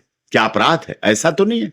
जो मारे गए गलत था, हत्या करना गलत है। मैं तो किसी भी अपराधी को मैं कहता हूं मुख्य धारा में आइए, मैं बैठा हूं, मैं मुख्य धारा में लाने का प्रयास करता हूं। छोड़िए ये बंदूक, छोड़िए बम, छोड़िए ब्लास्ट। मैं तो अर्जुन सिंह जी को अपना आदर्श मानता हूं, मध्य प्रदेश के, जिन्होंने कितने डकैतों को सरेंडर करा दिया, कितनों को मुख्य धारा में ला दिया। आज अमित शाह जी हमारे आदर्श हैं, उन्होंने कितने माओवादी, कितने आसाम, कितने मणिपुर के लोगों को सरेंडर कर दिया, अपने असलाहों के साथ लेके पहुंच गए लोग हमारे गृह मंत्री के एक बार कहने पर, और पूरा सरेंडर हो गया, शांति हो गई मणिपुर में। नहीं तो कितनी बड़ी लड़ाई बढ़ती। माओवादी कितने सरेंडर हो रहे हैं, नक्सलाइट कितने सरेंडर हो रहे हैं, मुख्य धारा में आए। आपका देश है, आपका हिंदुस्तान है, आप अपराध के लिए नहीं बने, आपके माता पिता ने आपको अपराध करने के लिए नहीं पाला पोसा बड़ा किया। परिस्थितियां रही होंगी, राजनीति रही होगी आपके खिलाफ, परिस्थितियों की वजह से आप अपराधी बन गए। बनना कोई नहीं चाहता अपराधी बने, कोई कभी नहीं चाहता, कोई माँ बाप नहीं चाहते उसका बेटा अपराधी बने, सब चाहते सिकंदर बने, पढ़े लिखे बड़ा हो, लेकिन परिस्थितियां बदल जाती हैं, कई बार ऐसा बन जाता है। तो मैं कहता हूं उसको मुख्य धारा में लाने का प्रयास, वापस अब लौट चले। जब महात्मा बुद्ध, गौतम बुद्ध अंगुलीमाल डाकू को वापस ला सकते हैं, कह सकते छोड़ दे अब तूने कितना, अब तो ठहर जा। एक शब्द ठहर जा अंगुलीमाल का कहना, ठहर जाता है अंगुलीमाल डाकू, जो गले में मालाएं मार मार के लोगों की लगाता है। तो हमारा देश महात्मा बुद्ध का है, युद्ध से हम शांति बुद्ध की तरफ हम ले जा रहे हैं देश को, तो हम क्यों नहीं सुधार सकते अपने लोगों को? तो आप केस इसी बिहाफ पर लेते हैं, किसी क्रिमिनल का, किसी अपराधी का, कि उसको मुख्य धारा से जोड़ना है या फिर उसको सुधारना है? ये मेरा पहला उद्देश्य होता है, उसको सुधारना है, उसकी जेल की जिंदगी छुड़ाना है, उसके हाथों से हथियार बंदूक हटाना है, और उसको आराम से अपनी उसकी पत्नी के साथ अपने माता पिता की गोद में, जब वही क्रिमिनल जो भाग रहा होता है, जब अपनी मां की गोद में लेटता है और मां उसके ऐसे ऐसे हल्के हाथों से तेल लगाती है और बाप उसका देख रहा होता है, तो शायद माँ बाप के लिए और डॉक्टर एपी सिंह के लिए वो दिन सबसे सुंदर होता है। आपको नहीं लगता कि किसी ने इतने पुलिस वालों की हत्या कर दी, उसको सजा मिलनी चाहिए? मिलनी चाहिए, बिल्कुल मिलनी चाहिए, लेकिन कानून से, कोर्ट से, कचहरी से, अदालत से, सुप्रीम कोर्ट से, इलाहाबाद हाई कोर्ट से, कानपुर के ट्रायल कोर्ट से, वहां से मिलनी चाहिए। अपने हाथ में ले लेंगे तो जंगल राज्य बन जाए। आंख के बदले आंख, दांत के बदले दांत, और सड़क पर कांटे बिछा के हम साथ देंगे तो पूरे शहर में कांटे कांटे बिछ जाएंगे, फिर न्याय नहीं होगा, जस्टिस नहीं होगा। अमर सिंह जी से आपके अच्छे संबंध थे? बहुत अच्छे संबंध। यादव परिवार के बारे में कुछ बताइए। बस यादव परिवार के तो वो आज जो यादव परिवार है, मैं समझता हूँ उसमें अमर सिंह जी का बहुत बड़ा योगदान है। अच्छा। उनके गृहस्थ जीवन से लेकर, पारिवारिक जीवन से लेकर, सामाजिक जीवन से लेकर, राजनीतिक जीवन से लेकर, आर्थिक जीवन से लेकर, अर्थ के भी बहुत बड़ी फंडिंग करते थे। और अखिलेश जी की तो शादी नेताजी कहाँ मुलायम सिंह जी करना चाह रहे थे, क्योंकि ये डिंपल सिंह राजपूत परिवार से हैं, उत्तराखंड से हैं, और बहुत आर्मी से जुड़ा हुआ परिवार है, बहुत धनाढ्य परिवार है, संपन्न परिवार है, संस्कारवान परिवार है। लेकिन इनका प्यार हो गया अखिलेश जी का। अखिलेश जी का भी पहला प्यार था, डिंपल जी का भी पहला प्यार था। अखिलेश जी इस मामले में अच्छे हैं। प्यार हुआ तो जिद पकड़ ली कि अब हम इस प्यार को निभाएंगे, ये नहीं कि बिन फेरे हम तेरे, जब तक तुम मेरे तब तक हम तेरे, जब तुम नहीं मेरे तो हम भी नहीं तेरे। फिर फेरों के लिए जिद कर ली तो उसमें नेताजी नाराज थे। नेताजी की कल्चर अलग थी, सभ्यता अलग थी, और नेताजी भी ऐसे देश के रक्षा मंत्री थोड़ी रहे। नेताजी मुलायम सिंह यादव वो भी रहे हैं, दबंग रहे हैं, तो वो नहीं चाहते थे। लेकिन अमर सिंह जी ने उसमें समझौता कराया। अमर सिंह जी उत्तराखंड भी गए, मैं भी गया था उस समय साथ। में सौभाग्यशाली मानता हूँ, गया था साथ, तो वो गए, फिर बात हुई, फिर उन्होंने नेताजी को राजी किया, फिर वो शादी हुई, शादी में भी पहुंचा, तो वो ठीक अच्छी थी कई बार। और इससे बड़ी क्या बात होगी कि सदी के महानायक अमिताभ बच्चन ने कहा जब अमर सिंह जी की मृत्यु हो गई, तो कहा अगर अमर सिंह जी नहीं होते तो अमिताभ बच्चन मुंबई की सड़क पर ऑटो टैक्सी चला रहा होता। ये अमिताभ बच्चन के बारे, इससे बड़ी एक लाइन में सब कुछ आ जाता है कि अमर सिंह जी किस तरह के लोग थे, जिंदा दिल थे, किस तरह सबकी मदद करते थे, किस तरह साफ दिल के व्यक्ति थे, किस तरह सहृदय थे। कई बार उनका जो चार्टर्ड विमान था उससे आते थे जाते थे। कई बार वाराणसी कार्यक्रम में ले गया, मोदी जी के कार्यक्रम में भी गया, तो एक बार नारायण साकार हरि जो हाथरस प्रकरण हुआ उनके कार्यक्रम में भी वो अपने चार्टर्ड विमान से उन्हें ले गया था। तो वहां पहुंचे, लेट हो गया कार्यक्रम, तो उनका फिर विमान सैफई हवाई पट्टी से आगरा आ गया। फिर हम लोगों को एसपी जी के साथ आगरा में बैठाला, आगरा से, क्योंकि आर्मी का आगरा एयरपोर्ट है, बिल्कुल, तो वहां से फिर फ्लाइट हुई, तो इधर पहुंचे। जब उनका जहाज दिल्ली के एयरपोर्ट पर उतरता था, आज वो है नहीं, लेकिन समय से पहले चले गए वो, ये कहिए, अच्छे राजनेता थे। जब उनका उतरता था यहाँ एयरपोर्ट पे, तो दोनों तरफ जो हर तरफ लाइटें जलती थी, बड़ा अच्छा लगता था। कहते थे ये बड़ा अच्छा लगता है मुझे, ऐसा एयरपोर्ट दुनिया में कहीं नहीं है, इतना सुंदर नीचे उतरता चला जाता है। भावनाएं थी, असमय चले गए। बेटियां भी उनकी नाबालिग थी उस समय, जुड़वा बेटियां हैं दोनों जी। उनकी धर्मपत्नी राजनीति में इंटरेस्टेड नहीं रखती। हम लोग चाहते थे राज्यसभा सदस्य, मोदी जी भी चाहते थे, भारतीय जनता पार्टी भी चाहती थी वो आगे आए तो बने, लेकिन वो राजनीति से इच्छुक नहीं थी, तो उन्होंने उसको उस तरह से छोड़ दिया। मुलायम सिंह जी के लिए बड़े लॉयल थे। हाँ, बड़े लॉयल थे। मैं तो उस समय, शुरुआत की बात है, जो मैंने वो दृश्य देखा था, मुलायम सिंह जी की मीटिंग हो रही थी, किसी ने बोलते बोलते मुलायम सिंह जी के लिए गलत बोलने लगा। अच्छा। मंच से। अच्छा। अमर सिंह जी उठे, मंच पे उठे, और उस व्यक्ति को पकड़ के खींच के धुन दिया, तड़ा मंच पे ही तड़ा और न देखा तड़ा सारी हंगामा हो गया। मीटिंग क्या होनी थी, तो हंगामा हो गया पूरा। नेताजी को, मुलायम सिंह जी को जवाब भी देने का अवसर नहीं छोड़ा, तब तक पहले धुनाई कर दी अमर सिंह जी ने। मंच पे तो बहुत नेता थे, उनके बहुत पुराने नेता थे, बहुत युवा भी थे, उतने बहुत युवा नहीं थे उस समय, लेकिन उन्होंने कर दिया काम। तो ये भावना, इसका मतलब क्या था? अमर सिंह ने जिसको भी दिल से चाहा, उसको दिल से चाहा। और ये बात मोदी जी भी समझते हैं। कई कार्यक्रम उन्होंने कहा अमर सिंह जी जानते हैं, कोट करके बोला। और नेताजी मुलायम सिंह जी ने भी पूरे जीवन पर्यंत इस बात को माना। उनसे पहले उनकी मृत्यु मुलायम सिंह जी की बाद में थोड़े दिन बाद हुई, लेकिन उन्होंने उस रिश्ते को निभाया और उस रीति को निभाया।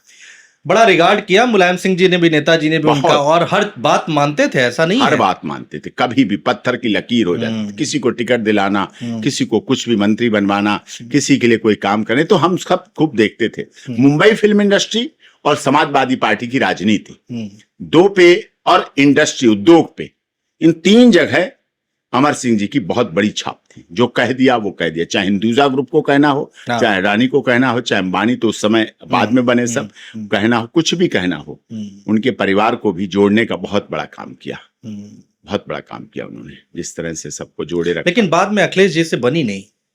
अखिलेश जी थोड़ा सा अलग बातें, समय बनी क्या, राज्यसभा सांसद थे, बने रहे वो भी अपना थोड़ा सा हो जाता है। फिर जब मुख्यमंत्री बन जाता है तो व्यक्ति को बहुत ऊपर हो जाता है, तो फिर नीचे देखने का थोड़ा समय कम मिलता है, नहीं मिल पाता है। तो ये मजबूरी होती है, हर एक की होती है। नेताजी का ऑरा था। मैं जब उनका देहांत हुआ तो मैंने पूरा गुड़गांव से लेकर उनके एयरपोर्ट से जब एयरपोर्ट से आए थे, बिल्कुल पूरी यहाँ। यात्रा सफर के वो पूरा कवर किया हमने, एम्बुलेंस से ले जा रहे थे। 2-3 दिन हम वहीं पर थे, सैफई में थे। मैं उस समय जी न्यूज में एंकर हुआ करता था। तो मैंने एक लाइन बोली थी कि अगर किसी को गढ़ देखना है, किसी राजनेता का ऑरा देखना है तो सैफई आ जाइए। वाकई जो तस्वीर देखने को मिली थी वो शायद ही किसी और नेता के जाने पे इतने ऐसी भव्य तस्वीर दिखेगी। नहीं, नेताजी मुलायम सिंह यादव जी आज की राजनीति से ऊपर थे। सदन बना है बोलने के लिए, ना कि जूतम पैजार करने के लिए, ना कि लोगों के करोड़ों रुपए बर्बाद करने के लिए। इस बात का उपयोग उन्होंने किया। उन्होंने खुले दिल से अगर मोदी जी की तारीफ की तो आज मोदी जी तीसरी बार प्रधानमंत्री है। डिक्लेरेशन नेताजी मुलायम सिंह यादव करके गए थे। सोचिए, विपक्ष में रहने वाला व्यक्ति कोई डिक्लेयर कर सकता है क्या कि आप अभी कई बार प्रधानमंत्री बनेंगे? सोचिए आप। और जब योगी आदित्यनाथ जी की ताजपोशी हो रही थी तब भी वो मंच पर पहुंचे और उन्होंने जो एक बात कान में मोदी जी के कही, मोदी जी भी आज भी उस बात पर अडिग है और शायद जीवन भर अडिग रहेंगे और दिख भी रहा है। तो पहुंचना, धुर विरोधी के मंच पे पहुंचना और मोदी जी का यादव परिवार की शादियों में पहुंचना, जहां 36 के आंकड़े बने रहे हर समय, तो ये बात को दर्शाता है कि उस समय की राजनेताओं में गंभीरता थी, बाकपटुता के साथ साथ रिश्तों की पकड़ थी। रिश्ते मजबूत रहते थे, तभी तो लोग पैसे कम पैसों में भी जीतते थे चुनाव। लोग उसको, पहले इतनी कहां फंडिंग होती थी, कहां वाहन, इतना कहां प्रोपोगंडा, कहां सोशल मीडिया, कहां प्रचार, कहां टेलीविजन, कहां होर्डिंग वोर्डिंग, ये सब फ्लैक्स कहां होते थे, बार लाइटिंग चलती थी। लेकिन लोग जीतते थे, कम खर्च में जीतते थे और शायद वो ज्यादा मददगार साबित होते थे। आज एडवर्टाइजमेंट कंपनियों से लोग प्रचार कराते हैं, तब लोग व्यक्तिगत प्रचार कराते थे और व्यक्तिगत प्रचार वाला व्यक्ति जिम्मेदार रहता था उसके काम करने के लिए। क्षेत्र की जनता की एडवर्टाइजमेंट पेमेंट लेती है, चली जाती है, उन्हें कोई ना काम कराना ना करना, ठीक बात कोई है। मतलब नहीं। सर, एक केस के बारे में और हम लोग जरूर चर्चा करेंगे, ब्रजभूषण शरण सिंह के बारे में। देश के खिलाड़ियों ने बड़े आरोप लगाए, वो केस बाद में क्या हुआ हम सब ने देखा है। आप इस पूरे केस को कैसे देखते हैं? देखिए, जनवरी 2023 जी की वो दुखद सुबह, जब किस प्लान के तहत, किस प्रोपोगंडा के तहत जंतर मंतर भर दिया गया, गद्दे, रजाई, चादरें, माइक, मंच, माला, सब कुछ भर दिया गया पूरा, और आने लगे हरियाणा से गाड़ियां। उसी रोड पे प्रतिभूषण जी की निवास था। तो सोचिए आप, कैसे हो सकता था? पूरा प्रोपोगंडा किया गया। जब भी पता चला कि ऐसा हो रहा है, उन्हें भी तब पता चला, ना तो कहीं रिपोर्ट, कोई पीड़ित होता है, कोई विक्टिम होती है तो पहले एफआईआर कराए, नहीं हो रही कंप्लेंट कराओ, कंप्लेंट नहीं हो रही 100 नंबर की कॉल करो, वुमेन हेल्पलाइन करो। महिलाओं के लिए इतने हैं, महिला आयोग है, महिला हेल्पलाइन है, महिला हेल्प डेस्क है, महिला थाना है, महिला फास्ट ट्रैक कोर्ट है, महिला के लिए सब कुछ है। लेकिन वहां कोई नहीं गया, सीधे जंतर मंतर, सीधे मीडिया, सीधे लाइव चलने लगा। ब्रजभूषण दरिंदा, बलात्कारी, यौन शोषण के आरोपी। भाई सांसद व्यक्ति, 6 बार सांसद रहे, 55 स्कूल कॉलेज चला रहे, रेसलिंग फेडरेशन ऑफ इंडिया के इतने वर्षों से लगातार अध्यक्ष, भारतीय जनता पार्टी के। जब अयोध्या से अडवाणी जी सोमनाथ से अयोध्या के लिए निकले थे रथ यात्रा लेके, तो उस उत्तर प्रदेश में उस रथ के ड्राइवर बिल्कुल लगे रहे और आपने सीधे उसको ऐसे ऐसे करके कर दिया, सीधे आरोप। पूरी राजनीति, कहीं कोई पार्लियामेंट स्ट्रीट पास में कोई थाने नहीं रह रहा है, कोई कांस्टेबल जहां रहते हैं, हेड कांस्टेबल रहते हैं जंतर, उनको भी नहीं कोई कंप्लेंट दे रहा कि लो जी इनकी एफआईआर तो दर्ज कर लो साहब। ठीक बात है। कोई कुछ नहीं कर रहा, सीधे सीधे सीधे सीधे आरोप आरोप आरोप आरोप। क्या मतलब था? हमने वो लड़ाई लड़ी, विपरीत परिस्थितियां थी। हरियाणा के लोग वो बात भी हमारी भूल गए जब हमने उन्हें किसान आंदोलन में स्टे दिलाया था। किसान आंदोलन हुआ था, बड़ी जीत थी, हमने उन्हें स्टे दिलाया था। सर्दी गर्मी बारिश सब उन्होंने सड़क पे बिता दी, बहुत बड़ी जीत। हम व्यक्ति थे ऐसे जो चीफ जस्टिस ऑफ इंडिया के यहाँ से तमाम किसान संगठनों से, चाहे भारतीय किसान यूनियन मास्टर शिवराज सिंह हो, चाहे भारतीय किसान भानु प्रताप, चाहे भारतीय किसान यूनियन और विभिन्न संगठन, सबकी तरफ से हमने वो लड़ाई लड़ी। धीरेन्द्र सिंह उनकी तरफ से, भारतीय किसान धीरेन्द्र सिंह, सबकी तरफ से लड़ी और जीत हुई। वो लोग भूलने लगे अरे साहब आप तो ब्रजभूषण का साथ दे रहे हैं। मैंने कहा ऐसा नहीं है, आप देखिएगा, आप गलत हैं, आपकी पसंद, आपकी राजनीतिक इच्छा शक्ति गलत। कारण क्या था? हरियाणा में चुनाव होना था। हाँ। उसको हरियाणा के साथ साथ देश की राजनीति में भी चुनाव होना था, तो ब्रजभूषण को राष्ट्रीय राजनीति पे भी शिथिल करना, राजपूत समाज को भी अपमानित करना, रेसलिंग फेडरेशन ऑफ इंडिया को अपनी तरफ लेना, उसको खींचना, रेसलिंग फेडरेशन ऑफ इंडिया को अपने पद लेना, हरियाणा समझते कि हम ही हमारे पास ही रहे। तो ये सब कुछ चल रहा था इकट्ठा होके। जनवरी 2023 से जुलाई 2023 तक ये गला थक गया बोल बोल के। लगातार जो बात मैंने बोली, और मेरी बात यही थी कि कोई एक पहलवान जो रेसलर है, ब्रजभूषण तो बुजुर्ग हो गए, कभी पहलवान रहे एक समय होता है, लेकिन वो उसको कोई कैसे पकड़ सकता है? अरे पहलवान हो तुम तो, तुम्हें तो पहलवानी में तुमने तो विदेशों में उखाड़ उखाड़ के फेंक दिए ना बड़े बड़े पहलवानों को। तुम पे कोई चरित्र पे हमला कर दे, टच कर दे, बैड टच, गुड टच, सब बच्चे जानते हैं आजकल। अरे पकड़ के फाड़ दो, तोड़ दो, चीर दो, नोच लो, आंखें फोड़ दो, कोई छूने आए तुम्हें, होटल में तुम बैठे रहो, तुम्हें कोई छू जाए, मजाक बात है। पुलिस है, सब जगह है, कुछ कभी कुछ नहीं हुआ। लेकिन आरोप लगाने के लिए जब एक निर्दोष आदमी पर आरोप लगाए गए, वो मैंने लड़ाई लड़ी। और मैं धन्यवाद करता हूं पटियाला हाउस की माननीय सेशन जज गोमती मनोचा जी का। उन्होंने उसमें बिल्कुल क्लोजर रिपोर्ट लगाई, केस को बंद किया। एफआईआर सुप्रीम कोर्ट के आदेश पर दर्ज हुई। सुप्रीम कोर्ट ने कहा क्या आप एफआईआर कराने सुप्रीम कोर्ट आए? क्या पार्लियामेंट्री सीट गए? क्या एसीपी के पास गए? क्या डीसीपी के पास गए? नहीं गए, राजनीति। चलिए एफआईआर तो कराओ, जाके जांच करो। जांच में भाग लिया। पॉक्सो केस का दुरुपयोग किया गया, केवल पॉक्सो इसलिए कि जेल भिजवाने के लिए उसका मिसयूज किया गया। बालिग बच्ची, बालिग विक्टिम, बालिग कंप्लेनेंट कैसे झूठे सर्टिफिकेट बना के पॉक्सो लगा सकती है? लेकिन लगाया गया। बाद में जब हमने उस चीज को प्रोसीड किया, तब उन्होंने अपने आप वापस ली पटियाला हाउस कोर्ट से कि पॉक्सो नहीं है, मैं तो मेजर हूं। वापस लिया गया। सोचिए, वो जीत हुई, वो देश के लोगों की जीत थी, केवल ब्रजभूषण सिंह या उनके परिवार की नहीं, कि केवल इसलिए कि वो 6 बार के सांसद, उनकी धर्मपत्नी सांसद रही, उनका बेटा विधायक, और अब तो वर्तमान में उनका दूसरा बेटा भी सांसद है उन्हीं की सीट से। तो कोई इसलिए नहीं है, केवल इसलिए जीत थी कि वो न्याय की लड़ाई, देश के खिलाड़ी की लड़ाई थी। देश के खिलाड़ी थे। लेकिन क्या देश के खिलाड़ी किसी देश के ऐसे व्यक्ति जो उन खिलाड़ियों का, जिसने अपना तन मन धन लगाया? ब्रजभूषण सिंह ने, लोग तो तन मन धन लगाते हैं, ब्रजभूषण सिंह ने रेसलिंग फेडरेशन ऑफ इंडिया के लिए अपना धन मन तन लगाया। खारी बावली से मेटाडोर भर के जाती थी ड्राई फ्रूट की, हमने देखी है उतरते हुए। खिलाड़ियों के लिए जो प्रदर्शन कर रहे थे, उनको खिलाने के लिए वहां उनके क्षेत्र में, जब प्रदर्शन से पहले, मतलब खिलाड़ियों को अच्छा खिलाड़ी बनाने के लिए जाती थी। ब्रजभूषण सिंह मंगाते थे। अच्छा। गौशाला खोली। अच्छा। सही असली दूध मिले। विदेश से इंटरनेशनल लेवल का कोच अपने पैसों से बुलाया। रेसलिंग फेडरेशन ऑफ इंडिया नहीं पैसे दे रही थी, अपने उससे बनाया और उसको दिया, उसको कर रहे हैं। मीडिया ट्रायल ने डैमेज किया इस केस को। मीडिया ट्रायल ने बहुत प्रयास किया, डैमेज कर नहीं पाए। अब डॉक्टर एपी सिंह इतना कमजोर थोड़ी है, मोम थोड़ी है जो सब पिघल जाएगा जब चाहे आप मोमबत्ती जला के बैठ जाए और पिघलता चला जाएगा। बहुत स्टोन हार्टेड हो गया, पत्थरों को झेल झेल के, इन सब आपदाओं विपदाओं को झेलते झेलते बहुत तप गया है। कहते हैं ना, कठोर तपस्या की है, तो उसको मैंने देखा। लेकिन एक दौर आ गया था उस दौरान कि पूरे देश में एक हवा बन गई थी, लहर बन गई थी, चारों तरफ मीडिया में सिर्फ और सिर्फ यही चल रहा था यही सीधे, और हम अकेले टक्कर ले रहे थे, उससे टकरा रहे थे। हमारे हर मीडिया ट्रायल केस में यही होता है, विपरीत परिस्थितियां पैदा हो जाती। मीडिया अपने को ईगो बना लेती कि नहीं, हम तो ब्रजभूषण को जेल भिजवा के मानेंगे जी। और हम कहते हैं सत्य जीतेगा। सत्य परेशान हो सकता है, पराजित नहीं हो सकता। बीजेपी भी खड़ी रही मजबूती के साथ ब्रजभूषण। हाँ, बीजेपी खड़ी रही, लेकिन खोता क्या है, पार्टियां उस समय साथ छोड़ देती जब ऐसे आरोप लगते, रिश्तेदार साथ छोड़ देते हैं, साहब मित्र छोड़ देते हैं, अपने छोड़ देते हैं साथ उस समय जब ऐसा होता है।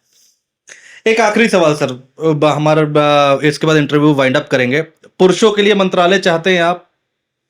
हाँ, पुरुष आयोग तो होना चाहिए, भी इसी में तो जुड़ा। अगर पुरुष आयोग होता, पुरुष हेल्पलाइन होती, पुरुष हेल्प डेस्क होता, पुरुष थाना होता, तो पुरुष मंत्रालय होता, तो कहीं तो जाते।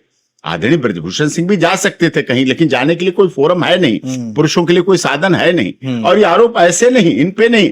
नारायण साकारारी भोले बाबा, भगदड़ हुई, भगदड़ कराई गई, लोग मरे, हमारे लोग मरने वाले, हम ही बुलाने वाले, हम ही आयोजक, हमारे लोगों को जेल भेजा और हमारे नारायण साकारारी पर आरोप लगा दिए गए। महिलाओं को, बच्चियों के, लड़कियों के बुला बुला के इस तरह का आरोप चला, मनगढ़ंत, साजिश, षड्यंत्र। तो पुरुष जाए तो जाए कहां? चाहे नरेंद्र गिरी जी लेटे हनुमान जी के प्रयागराज में, आत्महत्या की, बिल्कुल, कंप्यूटर बाबा पे लगा दिए गए, मध्य प्रदेश के दर्जा प्राप्त मंत्री, उन पे लगा दिए गए आरोप, सुसाइड किया। हिमाचल प्रदेश के सिटिंग मेंबर ऑफ पार्लियामेंट ने दिल्ली में सुसाइड किया। सोचिए आप, कितनी शर्मनाक बात। दिल्ली के न्यायाधीश, पुलिस अधिकारी, सीआरपीएफ, आर्मी, थल सेना, जल सेना, वायुसेना, बड़े बड़े पत्रकार, मानव शर्मा, मुंबई के पत्रकार आत्महत्या कर रहे हैं, सुसाइड कर रहे हैं, सुसाइड नोट लिख लिख के मर रहे हैं। 1 घंटा 20 मिनट की लाइव, 30 पेज का सुसाइड नोट। बेंगलुरु का आर्टिफिशियल इंटेलिजेंसी का इंजीनियर आत्महत्या कर रहा है। ये सब हुआ घटनाएं। गायत्री मिशन संस्थान पर, मैं वो केस बता रहा हूं जो मैंने लड़े, गायत्री मिशन संस्थान परिवार पे आरोप प्रत्यारोप का दौर शुरू हो गया। सब भूल गए कि पंडित श्रीराम शर्मा आचार्य ने किस महानता के साथ गायत्री मिशन संस्थान परिवार को इतना ऊंचा बढ़ाया, चलाया और ऊंचा किया। बरवाला इन्होंने जो डेरा सच्चा सौदा की मानवता, भाई भलाई चारा सब खत्म कर दिया गया। ब्लड डोनेशन, बच्चों के लिए जीबी रोड के लिए काम किया, अस्पताल बनवाए, स्कूल बनवाए, आपदा राहत काम किए, 101 मानवता भलाई के काम को बंद कर दिया, स्वच्छता अभियान को बंद कर दिया गया और एक चिट्ठी के आरोप पे आरोप लगा दिया गया। बड़ा आरोप है, लेकिन वो आरोप बड़ा है, लेकिन कोई सबूत नहीं, कोई तथ्य नहीं, केवल चिट्ठी भेजी गई, कोई बाद में बयान नहीं, कोई कुछ नहीं, कन्विक्शन हो गया। इसका मतलब मीडिया ट्रायल और कई बार अधिक धन, क्योंकि इन आश्रमों, इनको लोगों के आपस के लोग ही उसमें उतना योगदान करते हैं उनकी तरफ से। आशाराम बापू कितना बड़ा प्रकरण आपने देखा, 10 साल पहले घटना हुई, 10 साल से कुछ नहीं, उस दौर भी चला था, मीटू चलने लगा, आपने देखा मीटू शुरू हो गया। 10 साल पहले, 15 साल पहले जवानी में हुआ, तब मैं नानी हूं, लेकिन आरोप लगाया गया, प्रत्यारोप लगाया गया। ये इस तरह के शोषण लगातार पुरुषों पे होते रहे हैं, उसके लिए भी सरकार को पुरुष आयोग, अब तो परिवर्तन आया है, हमारी लड़ाई सफल हुई है। अब माननीय सर्वोच्च न्यायालय ने भी पीछे आदेश में एक आईपीएस पे कहा कि आप रिटन अपोलॉजी दीजिए। अच्छा, उसने अपने ससुर को बंद करा दिया, 103 दिन जेल, पति को 109 दिन जेल, आईपीएस अधिकारी है।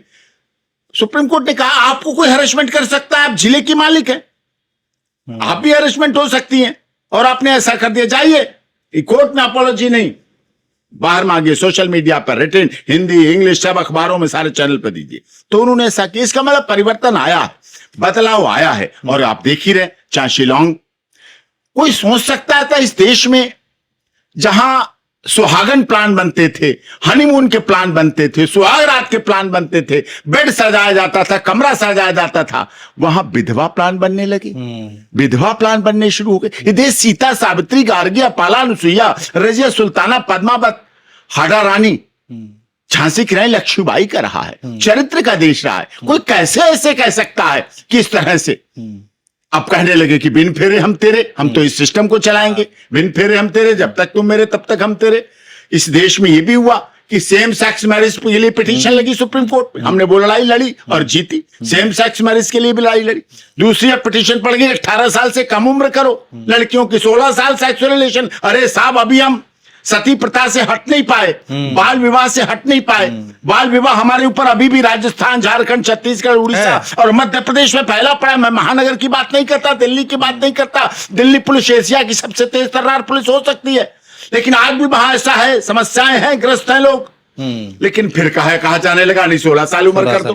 फिर 16 साल के बाद कैसे 15? फिर शरीर का विकास कब होगा?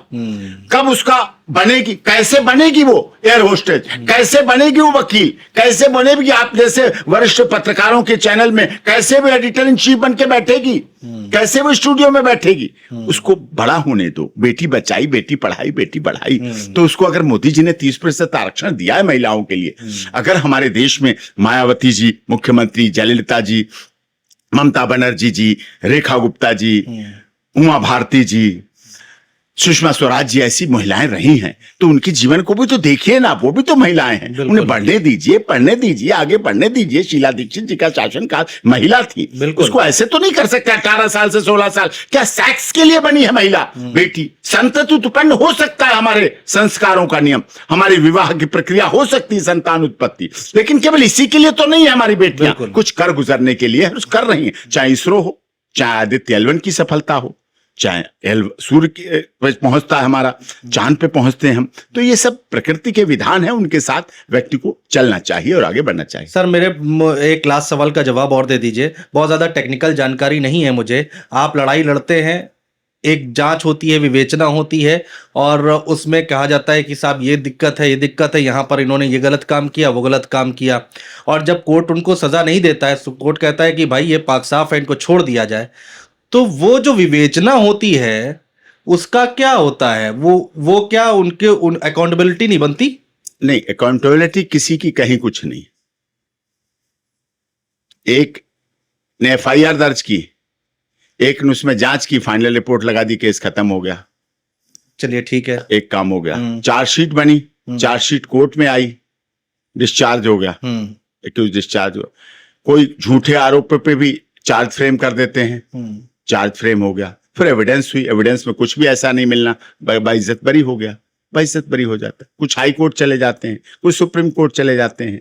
तो प्रोसेस, अकाउंटेबिलिटी किसी की कहीं कुछ नहीं है। अभी कल सुप्रीम कोर्ट ने कहा है कि जब एक्चुअली हम लोग जब सुप्रीम कोर्ट आते हैं तो ऑनरेबल हाई कोर्ट के ऑर्डर को चैलेंज करते हैं, तो हम कहते हैं गलत था, गलत था, गलत था, ध्यान नहीं दिया, नेचुरल जस्टिस को ध्यान नहीं दिया गया, लीगल माइंड नहीं लगाया। ये तो कई बार एडवोकेट को ज्यादा एकदम व्यक्तिगत बोल जाते हैं जजेस के बाद, तो वो भी उचित नहीं बोलना। उनके पास जितनी क्षमता थी, क्या अब आपकी क्षमता अधिक है? भाई एडवोकेट की तो क्षमता सबसे अधिक होती है, वो तो ट्रायल कोर्ट में भी जाता है, उसी दिन सुप्रीम कोर्ट में भी जाता है, सब जगह जाता है, तो वो तो अपने हिसाब से बात को रख रहा है। तो जहां जैसी जिसकी इच्छा जैसी है वो होता है। बहुत शुक्रिया सर, आपने समय दिया और बहुत अच्छी बातें हुई आपसे। एक बार फिर हम कोशिश करेंगे भविष्य में कि आपसे एक बार फिर मिले, कुछ अलग अलग मुद्दों पर बातचीत करें। बहुत शुक्रिया।